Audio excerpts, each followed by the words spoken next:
സാക്ഷാൽ ശ്രീനാരായണ ഗുരുദേവൻ ഇന്ന് ജീവിച്ചിരിക്കുകയാണെങ്കിൽ, ഞാൻ പറഞ്ഞ നാളെ ആരെങ്കിലും നടപടിയെടുക്കുമെന്ന് എനിക്കറിയില്ല, ഇന്ന് ജീവിച്ചിരിക്കുകയാണെങ്കിൽ 24ാം പാർട്ടി കോൺഗ്രസിൽ പങ്കെടുക്കുകയാണെങ്കിൽ ഒരാളുടെയും എതിർപ്പില്ലാതെ പാർട്ടിയുടെ ജനറൽ സെക്രട്ടറി ആകാനുള്ള എല്ലാ യോഗ്യതയും ഒത്തിണങ്ങിയ ഒരു മനുഷ്യൻ. അതാണ് ഏത്? അവനവൻ ആത്മസുഖത്തിനാചരിപ്പൂ നയപരന്യ സുഖത്തിനായി വരണം. ഗുരുദേവന് അപ്പൊ ഞാൻ പറഞ്ഞത് ഇവരെല്ലാം കൂടി ചേർന്നല്ലോ അയ്യങ്കാളി എവിടെ നിന്ന് വന്നത്. പഞ്ചമിയെ പഠിപ്പിക്കാൻ വന്നപ്പോ എന്റെ കൊച്ചിനെ പഠിപ്പിച്ചില്ലെങ്കിൽ നിന്റെ നെല്ല് ഞാൻ കൊയ്യില്ല. AKGയും EMSും പോലെയാണ് നാരായണ ഗുരുവും അയ്യങ്കാളിയും. ഒരാൾ ദർശനമാണെങ്കിൽ ഒരാൾ കൈകരുത്താണ്. അയ്യങ്കാളി കൈകരുത്താണ്. AKGയെ പോലെ സമര പ്രക്ഷോഭകാരിയാണ്. നെയ്യാറ്റിൻകരയെന്ന് വില്ലുവണ്ടിയിൽ വരുന്ന ലക്ഷണം അതാണ്. അന്ന് പട്ടികജാതിക്കാരന് തുണിയെടുക്കാൻ പോലും പറ്റാത്ത കാലത്ത് ആ വില്ലുവണ്ടിയിൽ വരുന്നത് തുപ്പിയും വെച്ച്. നാരായണ ഗുരു EMSനെ പോലെയാണ്, ദർശനത്തിന്റെ ആളാണ്. ബഹളത്തിന് ഒച്ചപ്പാടൊന്നും അദ്ദേഹമില്ല. അദ്ദേഹം എല്ലാവരെയും സ്നേഹമാണ്. അദ്ദേഹത്തിന് ശിഷ്യന്മാരെന്നൊക്കെ പറഞ്ഞ പൊട്ടിത്തെറിക്കുന്നവരാണ്. ഓരോ അമ്പലം തകരുമ്പോഴും ഓരോ അന്ധവിശ്വാസം തകരുമെന്നാണ് ശ്രീ കേശവം പറഞ്ഞത്. സഹോദരൻ അയ്യപ്പനാണെങ്കിൽ പ്രിയപ്പെട്ടവരെ ജാതി വേണ്ട, മതം വേണ്ട, ദൈവം വേണ്ട, മനുഷ്യൻ. ഒരുപാട് ആളുകളുണ്ട്. ഞാൻ പറഞ്ഞു വന്നത് ഈ കേരളീയ സാമൂഹ്യ ജീവിതത്തിന്റെ കഥ എങ്ങനെയാണെന്നാണ്. ഇന്ത്യ രാജ്യത്തിന്റെ പ്രത്യേകത പ്രിയപ്പെട്ടവരെ, പട്ടികജാതി, ഈഴവ, പിന്നോക്ക വിഭാഗങ്ങൾ അടങ്ങുന്ന ആളുകളെ ഒറ്റപ്പെടുത്താൻ, ഇസ്ലാമിനെ ഒറ്റപ്പെടുത്താൻ, ക്രിസ്ത്യാനിയെ ഒറ്റപ്പെടുത്താൻ കമ്മ്യൂണിസ്റ്റുകാരനെ ആദ്യം ഇല്ലാതാക്കണം. അതാണ് RSS. ആദ്യം RSS തീരുമാനിച്ചത് മുസ്ലിമിനെ ക്രിസ്ത്യാനിയല്ല, ഇവനെ ഇല്ലാതാക്കണം. ബംഗാളിലും ത്രിപുരയിലും പോയപ്പോ ഏറ്റവും ആശ്വാസം കൊള്ളുന്ന ആരാ? നരേന്ദ്രമോദി. നരേന്ദ്രമോദിയുടെ അവസാനത്തെ ആഗ്രഹം എന്താ? കേരളം കൂടി തകരണം. കേരളം കൂടി തകർന്നാൽ ഈ ഇസ്ലാമിനെ ആക്രമിക്കാൻ എളുപ്പമാണ്, ക്രിസ്ത്യാനിയെ ആക്രമിക്കാൻ എളുപ്പമാണ്. കമ്മ്യൂണിസ്റ്റുകാരനെ ഒറ്റപ്പെടുത്തുക, കമ്മ്യൂണിസ്റ്റുകാർ തകർന്നു എന്ന് ഉറപ്പാകുമ്പോ അതിലെ പ്രധാന നേതാക്കന്മാരെ വഴിയിലിട്ട് കൊല്ലുക. ആ പണിയുണ്ട് കേട്ടോ. അത് നമ്മൾ മനസ്സിലാക്കിയിരുന്നു. തളർന്നു കഴിഞ്ഞ യുദ്ധത്തിൽ അങ്ങനെ ഒരു നിയമമുണ്ട്, കൊല്ലുക. കമ്മ്യൂണിസ്റ്റുകാരെ എത്ര പേരെയാ ഇതുവരെ ബംഗാളിൽ കൊന്നത്? ഈ കഴിഞ്ഞ 6-7 വർഷം കൊണ്ട് 3600 പേരെയാണ് കൊന്നവരാരാ? സാധാരണ പ്രവർത്തകരുണ്ട്, അതിൽ AC മെമ്പർമാരുണ്ട്, ജില്ലാ സെക്രട്ടേറിയറ്റ് മെമ്പർമാരുണ്ട്, ആഫീസിൽ വെച്ച് വെട്ടിക്കൊല ചെയ്യപ്പെട്ടിട്ടുണ്ട്. അതെങ്ങനെയാണെന്ന് വെച്ചാൽ അതൊരു മനഃശാസ്ത്രമാണ്. ആ ഒരു പ്രദേശത്ത് ഏറ്റവും ധീരനായ, ഏറ്റവും അംഗീകാരമുള്ള ഒരു നേതാവിനെ അങ്ങോട്ട് കൊല്ലുക. അങ്ങനെ കൊന്നാൽ എന്താ പ്രത്യേകത? ചെതറും, ഭീരുത്വമുണ്ടാകും. ആ ഭീരുത്വത്തിന്റെ ഭാഗമായി ഞാൻ കമ്മ്യൂണിസ്റ്റ് അല്ല എന്ന് പോലും പറയാൻ ആളുകൾ തയ്യാറാവും. യേശുവിനെ പിടിച്ചിട്ട് സമയത്ത് യേശു ഭക്ഷണം കഴിക്കുന്ന സമയത്ത് പറഞ്ഞു, ഏത് പത്രോസേ, നീ 3 പ്രാവശ്യം എന്നെ തള്ളി പറയുന്നു പറഞ്ഞു. പത്രോസ് പറഞ്ഞു, കർത്താവ് എന്ത് വർത്താനാണ് ഞാനോ? യേശുവിനെ പിടിക്കുന്ന സമയത്ത് ജൂത സൈന്യം ചോദിച്ചു, ഇവനെ ആരെങ്കിലും അറിയുമോ ചോദിച്ചു. പത്രോസ്, എനിക്കറിയില്ല, എവിടുന്ന കണ്ടിട്ടുണ്ട്. തള്ളി പറഞ്ഞത് അങ്ങനെയാണ്. കമ്മ്യൂണിസ്റ്റ് പാർട്ടി ബംഗാളിൽ എങ്ങനെ അവർ കൈകാര്യം ചെയ്യുന്ന രീതി എന്നാ ഞാൻ പറഞ്ഞത്. ആ രീതി തന്നെയാ കേരളം ഉണ്ടായാലും വരാൻ പോകുന്നത്.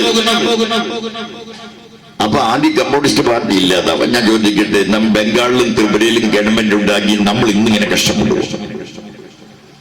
നമുക്ക് പണ്ട് അരി ഉണ്ടായിരുന്നില്ലല്ലോ. BS ഭരിക്കുന്ന കാലത്ത് അരിക്ക് വലിയ ക്ഷാമം വന്നു. അന്ന് ആരാ അരി തന്നത്? ജോലിവാസുവിന്റെ നാട്ടിൽ നിന്ന് വന്ന ട്രക്കറിന് വല്ല കണക്കുണ്ട്? അന്ന് വന്ന വാഗണ് വല്ല കണക്കുണ്ട്? തീവണ്ടിക്ക് അരി വന്നില്ലേ നായനാരുടെ കാലത്ത്? കൊല്ലത്ത് അതേമാതിരി എറണാകുളത്ത് അരി മാത്രം കയറ്റി വന്ന എത്ര തീവണ്ടികൾ? ഞങ്ങളുടെ കമ്മ്യൂണിസ്റ്റുകാരായ കേരളത്തിൽ കമ്മ്യൂണിസ്റ്റ് പാർട്ടി ഭരിക്കുമ്പോൾ പട്ടിണി കിടക്കാൻ പാടില്ലെന്ന് പറഞ്ഞ് ജ്യോതി ബാസു അതേമാതിരി കമ്മ്യൂണിസ്റ്റുകാർ കൊണ്ടുവന്ന അരി എത്രയാ? ഇന്ന് നമ്മൾ ഒറ്റപ്പെട്ട, നമ്മളെ സഹായിക്കാൻ ആരുമില്ല. കമ്മ്യൂണിസ്റ്റ് പാർട്ടിയെ തകർത്തുകൊണ്ട് പതുക്കെ ഇന്ത്യയിലാണെങ്കിൽ ഇസ്ലാമിനെ ക്രിസ്ത്യാനിയെ ആക്രമിക്കും. ഇന്ത്യയില് പ്രിയപ്പെട്ടവരെ മുസ്ലിമിനെ ആക്രമിച്ചേക്കാൾ കൂടുതൽ ഇപ്പൊ ആക്രമിക്കുന്നത് ക്രിസ്ത്യാനിയാണ്. 542 പള്ളിയാണ് ക്രിസ്ത്യാനിയുടെ പൊളിച്ചത്. മുസ്ലിമിന്റെ അത്രയും പൊളിച്ചിട്ടില്ല. 542 പള്ളി. അതിൽ നാഗാലാൻഡ്, മിസോറാം, അത് കഴിഞ്ഞാൽ ഇങ്ങനെയുള്ള നാനാ പ്രദേശങ്ങളിൽ, മണിപ്പൂർ, ഈ പ്രദേശങ്ങളിലെല്ലാം പള്ളി വിളിച്ചു. ഗ്രഹാം സ്റ്റെയിനെയും മക്കളെയും കൊന്നു. സ്റ്റാൻ സ്വാമി എന്ന് പറയുന്ന ഒരു പാവം വൈദികൻ ഡബിൾ എം എ നേടിയതാണ്. ഡബിൾ എം എ, ചെറിയ വിദ്യാഭ്യാസമില്ല. അയാൾ ഈ ഖനി തൊഴിലാളികളെ കൂടെ ജാർഖണ്ഡിൽ സമരം ചെയ്തപ്പോൾ അയാളെ മാവോയിസ്റ്റായി അറസ്റ്റ് ചെയ്തുകൊണ്ടിരുന്നു. പാർക്കിൻസൺസ് രോഗം മൂർച്ഛിച്ചു. കോടതിയിൽ ഹാജരാക്കുമ്പോൾ കോടതിയോട് അയാൾ ആകെ ആവശ്യപ്പെട്ടത് എനിക്ക് പരോള് വേണമെന്നല്ല, അയാൾ ആകെ ആവശ്യപ്പെട്ടത് എനിക്ക് സ്ട്രോ തരാമോ എന്നാണ്. എനിക്ക് വെള്ളം കുടിക്കാൻ അതിലൊരു സ്ട്രോ തരാമോ എന്നാണ്. കൊടുത്തു. ജയിലിൽ കിടന്ന് പുഴുവരിച്ചു മരിച്ചു. ക്രിസ്ത്യൻ പെൺകുട്ടികളെ നഗ്നമായി നടത്തിയില്ലേ മണിപ്പൂരിൽ? ഈ ഇന്ത്യ രാജ്യത്തിന്റെ ചരിത്രത്തിൽ നിങ്ങൾ എവിടെയെങ്കിലും കേട്ടിട്ടുണ്ടോ? ഞാൻ പറയണത് ഈ കെനഡിക്കൊന്നും മനസ്സിലാവില്ല. ഇവിടെ കെനഡി ചർച്ചയിൽ പങ്കെടുക്കുന്ന ഒരു കെനഡി ഗാസി, ചിലപ്പോ ആൻഡ്രൂസ് താളത്തിനും അത് പൂർണ്ണമായി മനസ്സിലായി എന്ന് വരില്ല. ഇവിടെ പ്രിയപ്പെട്ടവര് കത്തോലിക്ക സഭയുടെ അവിടെ 1% അവരുള്ളൂ. ഇന്ത്യയിൽ 1% ഉള്ളവര് അവിടെ അതുകൊണ്ട് അവരെ ആക്രമിക്കും. എന്താ ഇവിടെ ആക്രമിക്കാത്തത്? ഇവിടെ 23% ഉണ്ടായി, അത് ആക്രമിക്കാത്തത്. ഈ 23% 10% കിട്ടിയിട്ട് വേണം അവർക്ക് തെരഞ്ഞെടുപ്പ് ജയിക്കാൻ BJP. മുസ്ലിമിന് കിട്ടില്ല. തപ്പി നോക്കി കിട്ടിയില്ല. മുസ്ലിം അങ്ങനെ കിട്ടുന്ന വിഭാഗമല്ല. അവര് ജന്മനാൽ തന്നെ ഒരു സാമ്രാജ്യ വിരുദ്ധ മനോഭാവമുള്ളവരാണ്. സാമ്രാജ്യ വിരുദ്ധ മനോഭാവമുള്ള ഇസ്ലാമിനെ കിട്ടുക എളുപ്പമല്ല. അപ്പൊ ക്രിസ്ത്യാനിന്ന് ഒരു 10% പിടിച്ചാൽ കുറെ മണ്ഡലം ജയിക്കാം. ആ പണിയാണ് RSS ചെയ്യുന്നത്. എന്നാൽ ഇവർ ചെയ്യുന്നത് എന്താണെന്ന് ഇവർക്കറിയുന്നില്ല. ഇവരോട് ക്ഷമിക്കണമേ എന്നേ പറയാൻ പറ്റും. കർത്താവ് കുരിശിലേറിയ സമയത്ത് പ്രിയപ്പെട്ടവരെ പറഞ്ഞ പോലെയാണ്. വടക്കേ ഇന്ത്യയിൽ നടന്ന് പള്ളി പൊളിക്കുന്നവൻ, വടക്കേ ഇന്ത്യയിൽ അച്ഛന്മാരെ കൊല്ലുന്നവൻ, വടക്കേ ഇന്ത്യയിൽ കന്യാസ്ത്രീമാരെ ബലാത്കാരം ചെയ്യുന്നവൻ, വടക്കേ ഇന്ത്യയിൽ സുന്ദരികളായ പെൺകുട്ടികളെ നഗ്നമായി നടത്തുന്നവൻ തെക്കേ ഇന്ത്യയിൽ കേരളത്തിൽ വന്നാൽ സ്നേഹം കാണിക്കുന്നത് 23% ഉള്ളൂ. ആ 23%-ൽ കുറച്ച് ഇവരെ പിടിച്ചിട്ട് ഈ സുരേഷ് ഗോപി എന്ന പോങ്ങൻ ജയിച്ചത്. അണ്ടൻ, അടകോടൻ, ആറാട്ടുമുണ്ടൻ, കല്ല്, മുള്ള്, മുരട്, മുറുക്കം പാമ്പ്, ഞാഞ്ഞൂള്, തേരട്ട, തീപ്പട്ടിക്കോല്, ഇഞ്ചിപ്പുല്ല്, മുള്ളാണി, കല്ലാണി, സർവേക്കല്ല്, വെള്ളയാണി പരമു, ഇത്തിക്കര പറ്റി ഗായങ്ങളെ കൊച്ചുണ്ണി സുരേഷ് ഗോപി ജയിച്ചില്ലേ? ഇങ്ങനെ ജയിച്ചു. 10-65 വയസ്സ് കഴിഞ്ഞ് ഒരു സിനിമയില്ലാണ്ടായി, കാടും വിളിക്കാണ്ടായി. അപ്പൊ രാഷ്ട്രീയം അങ്ങനെ എളുപ്പം. ഇപ്പൊ ഏറ്റവും എളുപ്പമായൊരു സാധനം രാഷ്ട്രീയമാണ്. ചട്ടക്കുപ്പായിട്ട് വന്ന് പോക്കറ്റിൽ ഡയറി വെച്ച രാഷ്ട്രീയം എന്ന് പറയുന്നത് എല്ലാവർക്കും പറ്റുന്നതല്ല. നഷ്ടപ്പെടുവാൻ ധൈര്യമുള്ളവന് മാത്രമുള്ള, രക്ഷപ്പെടണമെന്ന് ഉറപ്പുള്ളവനെ രാഷ്ട്രീയത്തിൽ വരൂ. ജീവിതം നഷ്ടപ്പെടാം, ജീവൻ നഷ്ടപ്പെടാം. സുരേഷ് ഗോപി കുറെ നടന്നതാണ്. അവിടെ ആദ്യം SFI എന്നൊക്കെ പറഞ്ഞ് കേസിന്റെ കുറച്ചിട്ട് നടന്നു. MLA ആവാൻ കൊല്ലത്ത് നിൽക്കാൻ അവരാരും മൈൻഡ് ചെയ്യുന്നില്ല. അപ്പൊ കോൺഗ്രസ് അവിടെ 10 ചട്ടിക്ക് 11 മൂപ്പനാണ്. തലയിൽ വയ്ക്കുന്നത് 10 പേര്, നിയന്ത്രിക്കുന്നവർ 11 പേരാണ്. കോൺഗ്രസ് അങ്ങനെയാണ്. ഇപ്പൊ നോക്കൂ നിങ്ങൾ, കോൺഗ്രസിന്റെ കഥ നോക്കി. എത്ര സതീശൻ എന്തായിരുന്നു ബഹളം. ഓടുന്നു, വരുന്നു, മല കയറുന്നു, വൈരുന്നു, ഇരിക്കുന്നു, സംസാരിക്കുന്നു, വാച്ച് ഊരുന്നു, വാച്ച് കിട്ടുന്നു. എംപ്ലോയ്മെന്റ് നിയമനായി. പ്രതിപക്ഷ നേതാവായിട്ട് എംപ്ലോയ്മെന്റ് എക്സ്ചേഞ്ച് വരെ നിയമനായി. PSC അപ്പൊ മാറണം. ആരാ PSC? PSC ഇപ്പൊ 2 ആള് വന്നിട്ടുണ്ട്. ഒന്ന് ശശി തരൂർ, 2 രമേശ് ചെന്നിത്തല. അതാണ് SNDP-യുടെ സർവമത സമ്മേളനം ചെന്നിത്തല, NSSന്റെ സമ്മേളനം ചെന്നിത്തല, മുസ്ലിം ലീഗിന്റെ സമ്മേളനം ചെന്നിത്തല. എന്താ പ്രതിപക്ഷ നേതാവിനെ വിളിക്കാത്തത്? അത് കഴിഞ്ഞു 6 മാസത്തെ ജോലിയാണ്. കോൺഗ്രസ് നീ എന്ന് പറയുന്ന പാർട്ടിക്ക് അതല്ല എല്ലാവരും പറയുന്നത്. ഇപ്പോ ശശി തരൂര് പറഞ്ഞു 2-3 വരും. അപ്പോ മുല്ലപ്പള്ളി പറഞ്ഞു 3-മതല്ല, ചിലപ്പോൾ 4-3 വരും. അത് കഴിഞ്ഞ് എല്ലാവരും പറഞ്ഞുകൊണ്ടിരിക്കേണ്ട കാര്യം എന്താ? അത് പറയാനുള്ള കാരണം നമ്മളെ വിമർശിക്കാൻ കഴിയുന്നില്ലെന്ന് മാത്രമല്ല, ഒരു പ്രതിപക്ഷമായി ഐക്യത്തോടെ നിൽക്കാൻ കോൺഗ്രസിന് കഴിയുന്നുണ്ടോ? RSSനെ എതിർക്കാൻ കഴിയുന്നുണ്ടോ? അതാ ഞാൻ പറഞ്ഞു, കോൺഗ്രസ് തമ്മിൽ തല്ലി തലപൊളിച്ച് വർത്താനം പറഞ്ഞു. അത് കണ്ടാൽ മുമ്പ് സുധാകരന്റെ ഇന്നത്തെ പത്രസമ്മേളനം സുധാകരനോട് ഇങ്ങനെ ഹൈക്കമാൻഡ് മാറ്റുന്നു കേൾക്കുന്നുണ്ടോ? മാറ്റിക്കൊണ്ട് വിഷമമുണ്ട്, വിഷമൊക്കെ. പിന്നെ ഈ ആരെങ്കിലും കുത്തിയ ആളുകളുടെ പേരൊക്കെ എനിക്കറിയാം, ഞാൻ ഇപ്പൊ പറയുന്നില്ല. എന്നെ കൈകാര്യം ചെയ്യാൻ തീരുമാനിച്ചു വെച്ചിട്ട് മനസ്സിലായി. ഒരു ജാഥയ്ക്ക് 2 ക്യാപ്റ്റൻ ഉണ്ടായ പാർട്ടിയല്ലേ കോൺഗ്രസ്. ലോകത്തെവിടെ വൈസ് ക്യാപ്റ്റൻ കേട്ടുണ്ട്, മാനേജറും കേട്ടുണ്ട്. ഒരു ജാഥയ്ക്ക് 2 ക്യാപ്റ്റൻ. രണ്ടുപേരെ ഒറിജിനൽ ക്യാപ്റ്റൻ ഞാനാണല്ലോ, മാലയിടുന്നുള്ളത്. കഴുത്തിൽ മാലയിടാൻ വരുന്ന ഒരു ഒറിജിനൽ ക്യാപ്റ്റൻ ഞാൻ എവിടെ ഇട്ടാൻ മാറ്റിയാൽ ഇവിടെ ഇട്ടാൻ. ഏതൊരു സിനിമയിലുണ്ട്, ഈ സലീം കുമാർ വരുമ്പോ ഹരിശ്രീ അശോകനും ദിലീപും കൂടി നിൽക്കുന്ന സമയത്ത് ഹരിശ്രീ അശോകൻ പറയും, എന്നാ ശരി മുതലാളി എന്ന് പറയും. ശരി മുതലാളി ആരുടെ? ഈ ഹരിശ്രീ അശോകന്റെ മുഖത്ത് നോക്കി. അപ്പൊ ദിലീപ് പറയും, ശരിക്കും മുതലാളി ഞാനാണ്. അപ്പൊ സലീം കുമാർ, എന്നാ പോട്ടെ ശരിക്കും മുതലാളി. ഞാൻ ചോദിക്കുന്നു, കോൺഗ്രസ് നിന്റെ ഒറിജിനൽ മുതലാളിയാണ് ആരാ? പത്രസമ്മേളനം നടത്തുമ്പോ പ്രതിപക്ഷ നേതാവ് അല്പം വൈകി വന്നപ്പോ എവിടെയാണ്, എന്താ പ്രതിപക്ഷ നേതാവിനെ കാണാൻ ഇല്ലോ എന്ന് പറഞ്ഞപ്പോ പറഞ്ഞ വാചകം എന്താ? മൈലാഞ്ചി പോണ്ട എവിടെയാന്ന് എനിക്കറിയില്ല. അപ്പോൾ ഇയാൾ ഓടി വന്നു, പാവം പ്രതിപക്ഷ നേതാവ്. പത്രക്കാരൻ ചോദിച്ചു, അങ്ങയെ മൈലാഞ്ചി എന്നൊക്കെയാണ് വിളിക്കുന്നത്. അപ്പൊ ഇയാൾ പറഞ്ഞു, അത് ഞങ്ങള് അങ്ങനെയാണ്, ഞങ്ങൾ വെറുതെ ഇരിക്കുമ്പോ സ്ഥിരം സംസാരിക്കുന്ന രീതിയാണ്. ഞാൻ ചോദിക്കുന്നു, ഇവരെന്ത് പാർട്ടി, കുടുംബത്തിൽ കയറ്റാൻ പറ്റിയ പാർട്ടിയുണ്ട്? രാജമോഹനോട് ഇതാൻ പറഞ്ഞു, എന്നെ തോപ്പിക്കാൻ 2 പ്രാവശ്യം കൂടെ തെറിച്ചു കോൺഗ്രസ്. അപ്പോ സുധാകരൻ പറഞ്ഞു, എന്നെ 3 പ്രാവശ്യം. അപ്പൊ സുധീരൻ പറഞ്ഞു, എന്നെ പലതവണ. ഈ ആധുനിക ലോകത്ത് എന്തൊരു കൂടോത്രത്തിന് വലിയ വിഷമമില്ലേട്ടോ. നിങ്ങൾ തട്ടിക്കിടച്ചെന്ന കൂടോത്രത്തിന്റെ ഭൗതിക സാധനം കിട്ടും. കോഴിമുട്ടത്തുകൊണ്ടാണ് ഈ കൂടോത്രത്തിന്റെ ഒറിജിനൽ മൂലധനം. അതിൻ്റെ ഉള്ളിൽ നമ്മൾ നമ്മുടെ നഖം വെട്ടിയില്ല, അതിന്റെ കുറച്ച് ചീത്ത മണമുള്ള സാധനം കൂടി ഇടുക, ഇട്ടിട്ട് അടച്ചു വെച്ച് ഇവിടെ ഇട്ടാൽ മതി.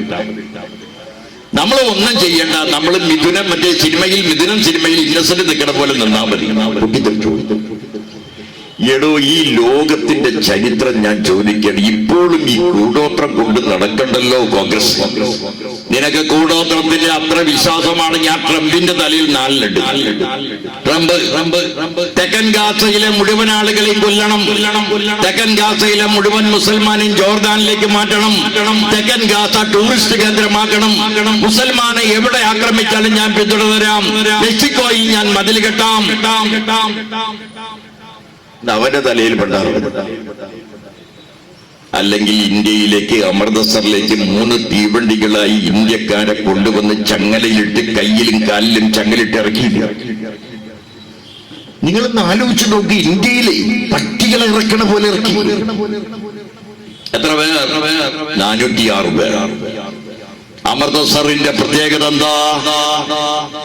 ഭഗവത് സിംഗ്, രാജ്ഗുരു, സുഖദേവ്, ഉത്തം സിംഗ്, ലാലാ ലജ്പത് റായ്, അവർക്ക് ജന്മം കൊടുത്ത നാടാണ് ഈ അമൃതസർ. ഇന്ത്യൻ സ്വാതന്ത്ര്യ സമരത്തിന്റെ അനഘങ്ങളായ മുഹൂർത്തങ്ങൾ ഉണ്ടായ സ്ഥലം. ജാലിയൻ വാലാബാഗ് ജനറൽ ഡയറിന്റെ നേതൃത്വത്തിൽ വെടിവെപ്പ് നടന്ന സ്ഥലം. അവിടെയല്ലേ ഈ പാവങ്ങളെ കയ്യിലും കാലിലും ചങ്ങലിട്ടതൊരു സ്ത്രീ പറഞ്ഞത് നിങ്ങൾ കേട്ടില്ലേ? ബാത്റൂമിൽ പോകണമെന്ന് പറഞ്ഞപ്പോ മാത്രം കയ്യിലെ ചങ്ങൽ അടിച്ചു. ഇഴഞ്ഞാണ് ബാത്റൂമിൽ പോയത്. പക്ഷെ ആ സ്ത്രീക്ക് ക്ലോസറ്റിൽ കയറി ഇരിക്കാൻ പറ്റുന്നില്ല, കാലിമ ചങ്ങലയുള്ളൂ. ഒരു വൃദ്ധൻ പറഞ്ഞു, കാപ്പി കുടിക്കാൻ പോലും അനുവദിച്ചില്ല. കയ്യമ്മ ചങ്ങല എടുത്തോണ്ട് കാപ്പി കുടിക്കാൻ പോലും അനുവദിച്ചില്ല. ആരെ? അമേരിക്കയിൽ ജോലി ചെയ്യുന്നവരെയാണ് പറഞ്ഞത്, ഇന്ത്യക്കാരെയാണ് പറഞ്ഞത്, ഇന്ത്യൻ ജനതയോടാണ് കാണിച്ചത്. എവിടെ പോയിടോ ഈ നരേന്ദ്രമോദി എന്ന് പറയുന്നവർ? മെക്സിക്കോയിൽ കൊണ്ടിറക്കാൻ നോക്കിയല്ലോ, കമ്മ്യൂണിസ്റ്റുകാർ ഭരിക്കുന്നുള്ളൂ. ഇറങ്ങാൻ പോയപ്പോ അവര് തോക്ക് കാണിച്ചു. ഇത് പറഞ്ഞേ, ചങ്ങലിട്ടങ്ങാൻ ഇറക്കുന്ന നിന്റെ വിമാനം ഞങ്ങൾ പിടിവെച്ചു കൊടുത്തു. ഞങ്ങളുടെ ആളുകളെയൊക്കെ ഞങ്ങൾ സ്വീകരിച്ചോളാം. പോക്കോ കൊണ്ടുപോയി അവരെ ചങ്ങല കയ്യുമേന ഒരു അമേരിക്ക കൊണ്ടുപോയി ഞങ്ങൾ കൊണ്ടുപോകോളാം ഞങ്ങളുടെ ആളുകളെ. ഇതിന്റെ പേരോട് ദേശസ്നേഹം. പാകിസ്ഥാനും ഇന്ത്യയും തമ്മിൽ യുദ്ധം നടക്കുന്ന സമയത്ത് അമേരിക്ക ഇന്ദിരാഗാന്ധിയോട് പറഞ്ഞു, ഇന്ന് രാത്രി പാകിസ്ഥാനുമായി എഗ്രിമെന്റ് വെക്കും, യുദ്ധം അവസാനിപ്പിച്ചില്ലെങ്കിൽ ഞങ്ങളുടെ 7ാം കപ്പൽപ്പട വന്ന് നിങ്ങളെ ബോംബിടും. ഞങ്ങൾ പാകിസ്ഥാൻ അനുകൂലമായ നിലപാട് സ്വീകരിക്കും. അമേരിക്ക പറഞ്ഞു. അന്ന് ഇന്ദിരാഗാന്ധി എത്ര അഭിപ്രായ വ്യത്യാസമുണ്ടെങ്കിലും ഇന്ദിരാഗാന്ധി പറഞ്ഞൊരു വാചകമുണ്ട്: നിങ്ങൾക്ക് ആരെ വേണമെങ്കിലും സഹായിക്കാം, നിങ്ങൾക്ക് എന്ത് വേണമെങ്കിലും ചെയ്യാം, യുദ്ധം നിർത്തണോ നിർത്തണ്ടയോ എന്ന് തീരുമാനിക്കുന്നത് ഞങ്ങളാണ്. 7ാം കപ്പൽപ്പട ഇന്ത്യയുടെ അതിർത്തിയുടെ അപ്പുറ വരെ വരാം. അതിന്റെ ഇപ്പുറത്തേക്ക് ഒരു ചാൻ കടന്നാൽ നീയും ഉണ്ടാവില്ല, നിന്റെ കപ്പലും ഉണ്ടാവില്ല. നിന്റെ കപ്പലും നിന്റെ കപ്പലിൽ ആളുകളും ഉണ്ടാകണമോ എന്ന് ഇന്ത്യ തീരുമാനിക്കും. എവിടെ പോയിടൂ നരേന്ദ്രമോദി? ആ സായിപ്പിന്റെ കാല് തുടച്ച് കൊടുക്ക്. പണ്ട് സവാൽക്കർ സായിപ്പിന്റെ കാല് തുടച്ചു കൊടുത്ത പോലെ തുടക്കി. ആ കാല് മാത്രമല്ല, പറ്റാവുന്നിടത്ത് എല്ലാം തുടച്ചു കൊടുക്ക്. എന്നിട്ട് ദേശസ്നേഹത്തിന്റെ വലുത്താനം പറയേ നരേന്ദ്രമോദി. ഇന്ത്യൻ സ്വാതന്ത്ര്യ സമരം വേണ്ട, സ്വാതന്ത്ര്യം വേണ്ട എന്ന് എഴുതി കൊടുത്തവൻ, മഹാത്മാഗാന്ധിയെ കൊന്നവൻ, ഈ രാജ്യത്തെ ഒറ്റിക്കൊടുത്തവൻ, അഴിമതിയുടെ എല്ലാ പണി ചെയ്യല്ലേ. ആ ഗഡ്കരിയോട് ഇന്ത്യൻ പ്രധാനമന്ത്രി ആവാൻ പറഞ്ഞാൽ പോലും വേണ്ട. എനിക്ക് PWD എത്രയാ പണമെന്നോ എത്ര മെറ്റൽ വരുന്നോ ആർക്കും അറിയില്ല. അഴിമതി ചെയ്യുന്ന പണം ഒരു നയാ പൈസ പോലും ഗഡ്കരി എടുക്കില്ല. RSSനാണ് കൊടുക്കുന്നത്. RSSന് കൊടുക്കാണ്. എന്തിനാ RSS ചെയ്യുന്നത്? നമ്മുടെ ഇന്ത്യയിൽ മുഴുവൻ അനൈക്യം ഉണ്ടാകാൻ, മുഴുവൻ സമയ പ്രവർത്തകരെ ഉണ്ടാക്കാൻ, കലാപം ഉണ്ടാക്കാൻ മുഴുവൻ സമയ പ്രവർത്തകരെ നിർത്തുകയാണ്. സേവാഭാരതിക്ക് പുതിയ വണ്ടി മേടിച്ചു കൊടുക്കുകയാണ്. അതേമാതിരി എല്ലാ പണി. ഒരു മുഴുവൻ സമയ പ്രവർത്തകന് 25,000 ഉറുപ്പിക വെച്ച് നാട്ടുപുറത്ത് കൊടുക്കുക. നിങ്ങൾ വിചാരിച്ച മന്നത്തൊന്നും അവരില്ലെന്ന? അവരൊക്കെ പ്രവർത്തനം പഞ്ചായത്ത് തെരഞ്ഞെടുപ്പിൽ തുടങ്ങിയിട്ട് ഒരു കൊല്ലായി. എന്താ പണിയെ? വേറെ പണിയൊന്നുമില്ല. ചന്ദ്രത്തിരി മേടിച്ച് വെട്ടിക്കൊടുക്കുക, തിരി മേടിച്ച് വെട്ടിക്കൊടുക്കുക, എണ്ണ മേടിച്ച് വെട്ടിക്കൊടുക്കുക, ആ വീട്ടിൽ നിന്ന് വർത്താനം പറയുക, പറ്റെങ്കിൽ മുസ്ലിം വിരോധം ഉണ്ടാക്കാം, മുസ്ലിം വിരോധം യേശുന്നില്ലെങ്കിൽ ക്രിസ്ത്യൻ വിരോധം ഉണ്ടാക്കാം. ഇത് വ്യാപകമായി സംഘടിപ്പിക്കാൻ ഇന്ത്യയിൽ മുഴുവൻ സമയ പ്രവർത്തകരെ നിർത്തിയ പാർട്ടിയുടെ പേരാണ് RSS. അതിനവൻ ഈ കേരളത്തിൽ മാന്തി നോക്കാണ്. നാരായണ ഗുരുവിന്റെ മണ്ണിൽ, അയ്യങ്കാളിയുടെ മണ്ണിൽ, EMSന്റെ മണ്ണിൽ ഇങ്ങനെ മാന്തി കിട്ടുന്നുണ്ടല്ലോ. അതിൽ കൂടോത്രം, കരുണാകരന് കൂടോത്രമുണ്ടായി. ആ പാവം എല്ലാ 1-ാം തീയതി ഗുരുവായൂരപ്പനെ കാണാൻ പോയി എന്നല്ലാണ്ട് എന്തെങ്കിലും കൂടോത്രം ആരെങ്കിലും ചെയ്യും. അത് എറണാകുളത്താണെങ്കിലും തിരുവനന്തപുരത്ത് പോയിട്ട് തൃശ്ശൂർക്ക് പോകും. പറഞ്ഞാൽ വേഗത കാണിക്കണം. വേഗത കാണിക്കപ്പെടും. പോണ വഴിക്ക് 5-6 ആൾ ചാവുകയും ചെയ്യും. ഈ മുഖ്യമന്ത്രിയുടെ വണ്ടി ഇടിച്ച് വാർത്ത വരും. മുഖ്യമന്ത്രിയുടെ വണ്ടി ഇടിച്ച് മഹാൻ ആൾ. കരുണാകരൻ എവിടെയെങ്കിലും പ്രിയപ്പെട്ടവരെ അന്ധവിശ്വാസത്തിന് കൂട്ടുനിന്നോ? ഇവിടെ അന്ധവിശ്വാസം, അനാചാരം തീർക്കട്ടെ, ഭൂതം ചെലുത്താൻ പിശാച്, കൂടോത്രം, കൈവശം, ചാത്തൻ സേവ ലാഭകാവല്ല. ഓരോ കല്യാണങ്ങളിലും 3 പൂജാരിമാരാണ്. ഒന്ന് മാറി കാശുള്ളവന്റെ അടുത്ത് 3 പൂജാരി. 1 മണിക്കൂർ നടത്തിയതിന് പകരം 1.5 മണിക്കൂർ പൂജാരി വേറെ. ഈ ആനയുടെ ഒക്കെ പടം വെക്കുന്ന പോലെ പൂജാരിമാരടങ്ങുന്ന ആളുകൾ. പ്രിയപ്പെട്ടവരെ, ഈ മലയാളിക്ക് പണ്ടും മതവിശ്വാസം. ഈ മതവിശ്വാസത്തിനെ കമ്മ്യൂണിസ്റ്റുകാരെ എതിർക്കുന്നാറുണ്ടോ? എവിടെയെങ്കിലും കമ്മ്യൂണിസ്റ്റുകാർ മതവിശ്വാസത്തെ എതിർക്കുന്നുണ്ടോ? അല്ലെങ്കിൽ മതവിശ്വാസികളല്ലേ കമ്മ്യൂണിസ്റ്റ് പാർട്ടിയുടെ മെമ്പർമാരിൽ ഭൂരിപക്ഷം? 90% ഈശ്വരവിശ്വാസികളും 99% മതവിശ്വാസികളും അല്ലേ കമ്മ്യൂണിസ്റ്റുകാർ? കമ്മ്യൂണിസ്റ്റുകാർ വിപ്ലവം നടത്തുന്നത് 100-ൽ ഒരാളായ നിരീശ്വരവാദിയെ വെച്ചിട്ടാണോ? കമ്മ്യൂണിസ്റ്റുകാരുടെ വിപ്ലവത്തിന് ആളുകൾ വരുന്നത് നിരീശ്വരവാദിയാണോ വിശ്വാസിയെന്ന് നോക്കിയിട്ടാണോ? അവന്റെ തൊഴിൽ, അവന്റെ ഉൽപ്പന്നം, അവന്റെ കാർഷിക ഉൽപ്പന്നം, അവന്റെ ജീവിത തകർച്ച, അതിന്റെ ഭാഗമായിട്ടല്ലേ അവൻ വരുന്നത്. ഈ വിശ്വാസത്തിന്റെ പ്രശ്നമുണ്ടോ? അല്ലെങ്കിൽ തന്നെ നമ്മുടെ നാട്ടിൽ ഈ ദേശവിളക്കൊക്കെ നടത്തുന്നവരായിരുന്നു. കഴിഞ്ഞല്ലോ. ഇപ്പൊ മകരം കഴിഞ്ഞ് കുംഭമായി. വൃശ്ചികമാസത്തിൽ നാട്ടിലും മുഴുവൻ ദേശവിളക്ക്. ഞങ്ങളുടെ ഇവിടേക്ക് ദേശവിളക്കിന്റെ കളിയായി. അത്യാവശ്യം ക്ഷണിക്കാൻ പറ്റും. അടുത്ത ആഴ്ചയാണ് ദേശവിളക്ക് ഭരണട്ടോ. എല്ലാം ചോന്ന കസേരയിട്ട് വിളക്ക്. ഞാൻ അത്ഭുതപ്പെടുന്ന ഒരു സ്ഥലത്ത് ഇതെന്താ എല്ലാം ചോന്ന കസ? നമ്മുടെ വിളക്ക്. തുള്ളുന്നവനും ചോപ്പ്, ഇടുന്നവനും ചോപ്പ്. അത് മാത്രമാണോ? കെട്ടി നിറച്ചു കൊടുക്കുന്ന പഴമ ലോക്കൽ കമ്മിറ്റിയുണ്ട്. കെട്ട് തലയിൽ വെക്കുന്ന ഡിവൈഎഫിയുടെ മേഖലാ ജോയിന്റ് സെക്രട്ടറി, ബ്രാഞ്ച് സെക്രട്ടറി. ഇതിനാരെങ്കിലും തടസ്സമാണോ? കമ്മ്യൂണിസ്റ്റുകാർ എവിടെയെങ്കിലും പ്രിയപ്പെട്ടവരെ മതവിശ്വാസം മോശമെന്ന് പറഞ്ഞു. കമ്മ്യൂണിസ്റ്റുകാർ എവിടെയെങ്കിലും ഈശ്വരവിശ്വാസം മോശമാണെന്ന് പറഞ്ഞു. സൗകര്യമുള്ള കമ്മ്യൂണിസ്റ്റുകാർ നിരീശ്വരവാദികളാകും. കൂടുതൽ പഠനത്തിൽ ഏത് ഈശ്വരവിശ്വാസിയും നിരീശ്വരവാദിയായി പോകും. ഞാൻ പറഞ്ഞു വരുന്നത്, ഞങ്ങൾക്ക് മതവിശ്വാസത്തോട് ഒരു വെറുപ്പില്ല. പക്ഷെ മതവിശ്വാസത്തെ ലെഫ്റ്റിൽ പോകുന്ന വഴിയെ നിങ്ങൾ റൈറ്റിലേക്ക് ഓടിക്കുക. ലെഫ്റ്റിലേക്ക് പോകുന്ന ഈ മതവിശ്വാസത്തെ നിങ്ങൾ റൈറ്റിലേക്ക് ഓടിക്കുന്നു. അല്ലെങ്കിൽ SDPI പറയൂ 2035 ഇന്ത്യ മുസ്ലിം രാജ്യമാവുന്നു. അവനെന്തോ മാനസിക രോഗമാണ്. ആകെ 15 കോടിയേ ഉള്ളൂ. ഈ കൂടിയാൽ 17 കോടിയെ ഇന്ത്യയിൽ മുസ്ലിം ആകെ. വഹാബി, സുന്നി, ജമാഅത്ത് ഇസ്ലാമി, ഷിയ എല്ലാവരും കൂടി ചേർന്ന 17 കോടിയാണ്. ഇന്ത്യയിൽ ആകെ ജനസംഖ്യ 151 കോടിയാണ്. 151 കോടി എന്ന് പറഞ്ഞാൽ 17 കോടിയേക്കാൾ വലുതാണ്.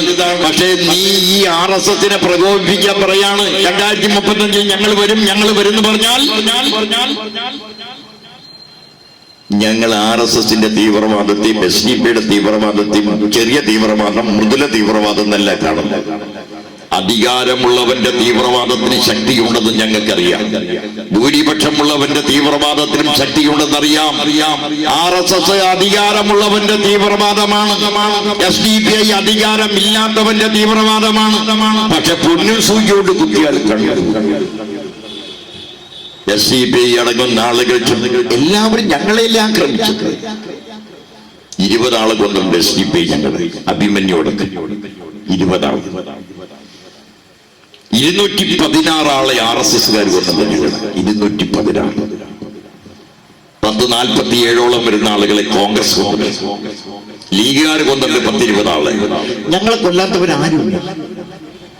കേരള കോൺഗ്രസിന്റെ ഗ്രൂപ്പിലെ ഏറ്റവും ചെറിയ ഗ്രൂപ്പ് അനൂപ് ജേക്കബിന്റെ പാർട്ടിയാണ്. അത് അമ്മ സെക്രട്ടറിയും മോൻ പ്രസിഡന്റും. അവരും ഒരാളെ ഞങ്ങളെ കൊന്നിട്ട് തിരിച്ചടിച്ചിട്ടുണ്ടോ? ഞങ്ങൾ 216 RSSകാരൻ ഞങ്ങളെ കൊന്നപ്പോ ഞങ്ങള് പ്രതിരോധിച്ചതിന്റെ ഭാഗമായി 63 ആളുകളാണ് നിങ്ങളുടെ ഇടയിൽ മരിച്ചത്. നിങ്ങൾ ആഗ്രഹിച്ചില്ല, തീരുമാനിച്ചില്ല. പ്രതിരോധിക്കാതെ നിർവാഹമില്ല. എല്ലാ ദിവസവും പ്രതിഷേധ പുരോഗമനം നടത്തിയ ആള് വരില്ല. ഒരാള് നമ്മുടെ RSSകാരൻ നമ്മുടെ ആളെക്കും, അന്നൊരു പ്രതിഷേധവും. രണ്ടാമത്തെ ആളെക്കും വലിയ പ്രതിഷേധവും. മൂന്നാമത്തെ ആളെക്കും വീണ്ടും പ്രതിഷേധവും. നാലാമത്തെ ആളെക്കും. അപ്പോ പ്രതിഷേധത്തിന് നമ്മൾ വിളിക്കാൻ നടത്തിയായിരുന്നു. അണികൾ ഡിമോറലൈസ് ചെയ്യും. രക്ഷിക്കാൻ ആളില്ലെന്ന് വരുന്ന ഒരു സമൂഹം നമ്മുടെ കൂടെ നിൽക്കില്ല. സംഘപരിവാറിന്റെയും RSSന്റെയും പ്രതിരോധിച്ചിട്ടാണ് ഈ കേരളം നിൽക്കുന്നത്. കോൺഗ്രസിനോട് ഞാൻ പറയുന്നു, നീ എവിടെ പ്രതിരോധിച്ചു? SDPIയോട് ഞാൻ പറയുന്നു, നീ എവിടെ പ്രതിരോധിച്ചു? ജമാഅത്തെ ഇസ്ലാമിയോട് ഞാൻ ചോദിക്കുന്നു, നീ എവിടെ പ്രതിരോധിച്ചു? പ്രതിരോധിച്ചവരെല്ലാം ഞങ്ങൾ, ചത്തതെല്ലാം ഞങ്ങൾ, നിങ്ങളെല്ലാം കൂടി കൊല്ലുകയാണ് ചെയ്തത്. RSS കേരളത്തിൽ ഇപ്പോഴും വികസിക്കാത്തതും വലുതാകാത്തതും ഇതിന്റെ കാരണവും സംഘപരിവാറിന്റെ മറ്റേ പേടി, ഇതല്ല, കമ്മ്യൂണിസ്റ്റ് രാഷ്ട്രീയത്തിന്റെ ഫലമാണ്. ഇപ്പോഴും നമ്മളെ കുറിച്ച് അവർ ധരിക്കുകയോ തെറ്റിദ്ധരിക്കുകയോ ചെയ്യാം. രണ്ടും കൂടി പറയാം. ധരിക്കുകയോ തെറ്റിദ്ധരിക്കുകയോ ചെയ്യാണ് ഇവൻ ശക്തനാണെന്നാണ്. RSS ഈ കേരളത്തിൽ വളർത്താൻ പ്രിയപ്പെട്ടവരെ ഈ അന്ധവിശ്വാസങ്ങളെ കൊണ്ടുവരാണ്. ക്യാപ്റ്റൻ സേവ ഇവിടെ ചേർപ്പിൽ ചാത്തന്മാരുടെ വഴക്ക് കോടതിയിലാണ്. കോടതി പറഞ്ഞു വരുമാനം 5ആയിട്ട് പങ്കുവെക്കണം, കോടതിയിൽ കെട്ടിവെക്കാൻ പറഞ്ഞു. അപ്പൊ പ്രശ്നം ആളുകളുടെ പ്രശ്നം. നാരായണ ഗുരു ഒരിക്കൽ പ്രശ്നം നോക്കാൻ പോകുന്ന ശിഷ്യനോട് എവിടെ പോകണമെന്ന് ചോദിച്ചു. അപ്പൊ ഗുരുദേവൻ ചോദിച്ചപ്പോ ഇയാൾ പറഞ്ഞു, മോളുടെ കല്യാണം ഗുരുദേവ, ഇന്ന് വർത്താനം പറയാൻ സമയമില്ല, പൊരുത്തം നോക്കാൻ പോകാം. ഗുരുദേവൻ പറഞ്ഞു, മരിച്ചവനെ ഉയർത്തെഴുന്നേൽപ്പിക്കുന്നവന് മാത്രമേ ഒരുത്തന്റെ ഭാവി പറയാൻ പറ്റൂ.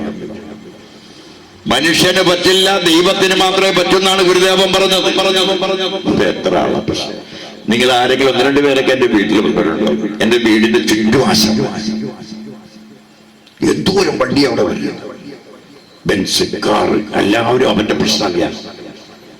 അവിടെ ഒരാൾ ജോലിക്കാരൻ, ആളുടെ പേര് ഞാൻ പറയുന്നില്ല, ജോലിക്കാരനായാൽ ജോലി രാജിവെച്ചു.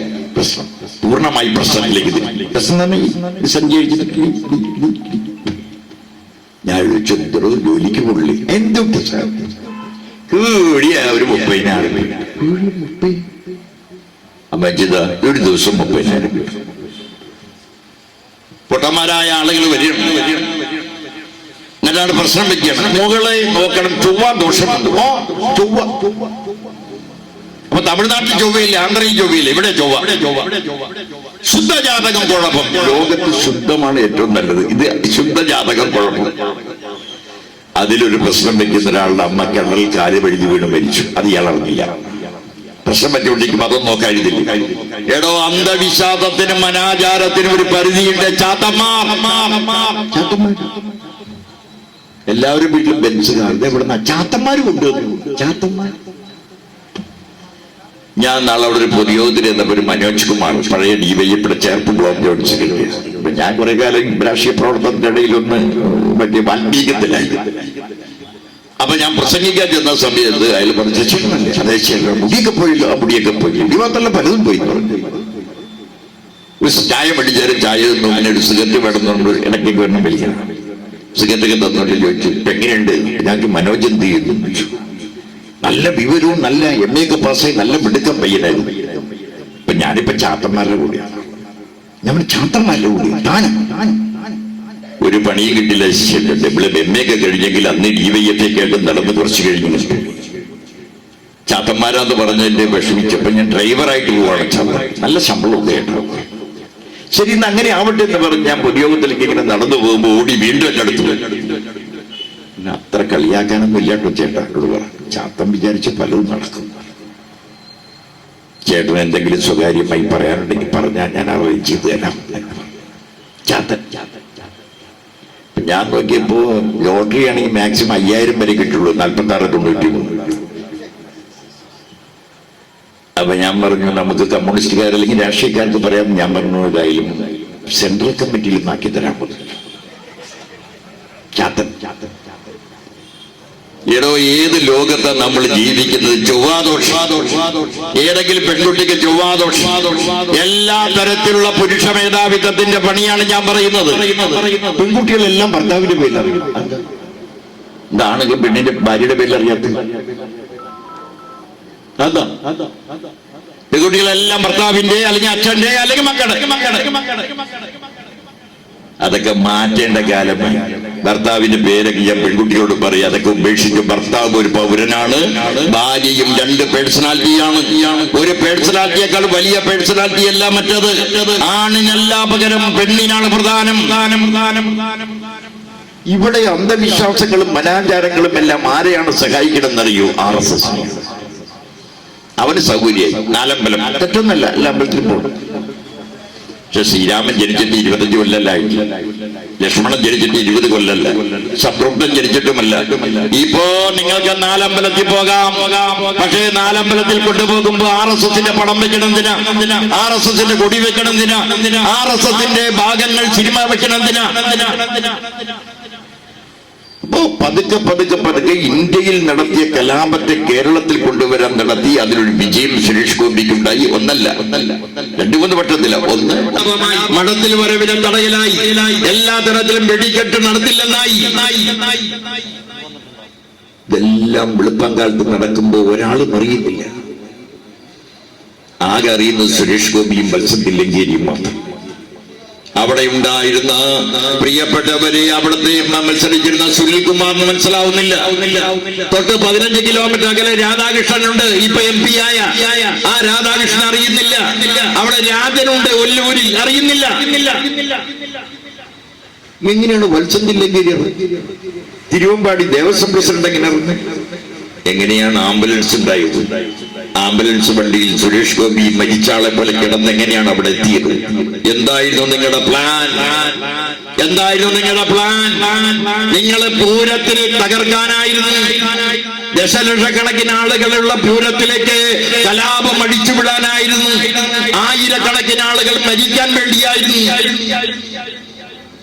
ഒരു 10-100 ആളുകൾ തൃശൂർ പൂരത്തിന്റെ അന്ന് മരിച്ചാൽ എന്തായിരിക്കും കേരളം? പിറ്റേ ദിവസം ഗവൺമെന്റ് രാജിവെക്കേണ്ടത്. ഗവൺമെന്റ് രാജിവെക്കൽ പോട്ടെ, എന്തായിരിക്കും മുസ്ലിം ഹിന്ദു തർക്കം? എന്തായിരിക്കും തൃശൂർ ടൗണിലുള്ള ക്രിസ്ത്യൻ ഹിന്ദു തർക്കം? കടകൾ കയറി കൊള്ളയടിക്കാനും കടകൾ കയറി ആക്രമിക്കാനും പ്രിയപ്പെട്ടവരെ അതിനൊരു വഴിയുണ്ടാക്കാണ് RSS. ഇതെല്ലാം ചെയ്താണ് സുരേഷ് ഗോപി അങ്ങനെ ജയിച്ചത്. സുരേഷ് ഗോപി ജയിച്ചിട്ടൊരു ഗുണമുണ്ടായി. തൃശ്ശൂർക്കാർക്ക് ആകെ ഉണ്ടായ ഗുണം എന്താന്ന് വെച്ചാൽ, സുരേഷ് ഗോപി പറഞ്ഞു അടുത്ത ജന്മത്തിലെങ്കിലും ബ്രാഹ്മണനാകണം, ഈ ജന്മത്തിൽ ബ്രാഹ്മണൻ പട്ടികജാതി വകുപ്പ് എടുക്കണം, മാത്രമല്ല ഇനി മുതൽ ആനപ്രേമികൾ 600 മീറ്റർ അകലെ നിന്ന് ആനയെ കാണാൻ പാടും. 600 മീറ്റർ അകലെ എന്ന് പറഞ്ഞാൽ പറവൂരിൽ നിന്ന് ഇവിടുത്തെ എഴുന്നള്ളിപ്പിന് ആനയെ കാണാം. പൂരത്തിന് വെടിക്കെട്ടോ 120 മീറ്റർ അകലെ നിന്ന് കാണണം എന്ന് പറഞ്ഞാൽ തൃശ്ശൂർ വെടിക്കെട്ട് നടത്താതെ വടക്കാഞ്ചേരി നടത്തണം. നാണം കെട്ടവന് ഡാഷിൽ ആലുമുളച്ചാൽ തണൽ, പക്ഷെ ഊഞ്ഞാലാടാൻ കയറുകൊണ്ട് പോകുന്നവരോട് വർത്താനം പറഞ്ഞിട്ട് കാര്യമുണ്ട്. രാഷ്ട്രീയം എടോ, ഇതാണോ രാഷ്ട്രീയം? ആളുകളെ തമ്മിലടിപ്പിച്ച് ജയിക്കാനാണോ രാഷ്ട്രീയം? ഇത് മലയാളവും കേരളവും അറിഞ്ഞറിഞ്ഞു വരികയാണ്. ഒരു മന്ത്രിയുണ്ടല്ലോ, ബഡ്ജറ്റിൽ നയാ പൈസ കേരളം എന്ന വാക്കില്ലാതെ 16 പഞ്ചാബ്, 16 ബീഹാർ, 20 ബീഹാർ വെച്ചല്ലോ. നയാ പൈസ അവര് ജോർജ് കുര്യൻ എന്ന് പറഞ്ഞ മുഖം പറഞ്ഞത്, കേരളം പിന്നോക്കാണെന്ന് എഴുതി തന്നാൽ നിങ്ങൾക്ക് എന്തെങ്കിലും തരാം. താൻ കേരളീയനാണോ? Dash dash. താൻ കേരളീയൻ തന്നെയാണോ? കേരളത്തിൽ കക്കൂസയുണ്ടെന്നുള്ളത് ഞങ്ങൾ ഇല്ലെന്ന് പറയണോ? വീടുണ്ടെന്നുള്ളത് ഇല്ലെന്ന് പറയണോ? കെട്ടിടമുണ്ടെന്ന് ഇല്ലെന്ന് പറയണോ? നല്ല റോഡുണ്ടെന്ന് ഇല്ലെന്ന് പറയണോ?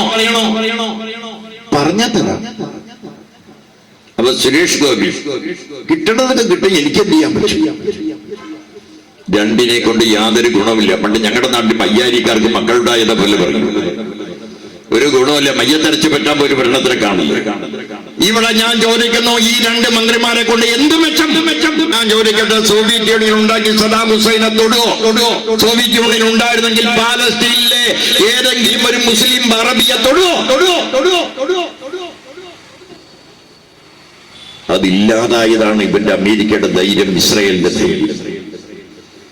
കേരളത്തെ കമ്മ്യൂണിസ്റ്റ് പാർട്ടി ഉള്ളതുകൊണ്ടാണ് നാം തുടരുന്നത്. ഇല്ലാതാകുമ്പോ അറിയും നമ്മുടെ വേദനയും വേർപാടും.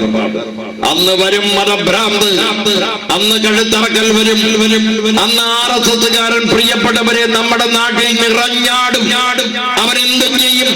അവൻ ആഗ്രഹമില്ലാഞ്ഞിട്ടല്ല ഇപ്പൊ ചെയ്യാത്തത്, പകരമോ കേരളത്തിൽ പറ്റാത്തത്.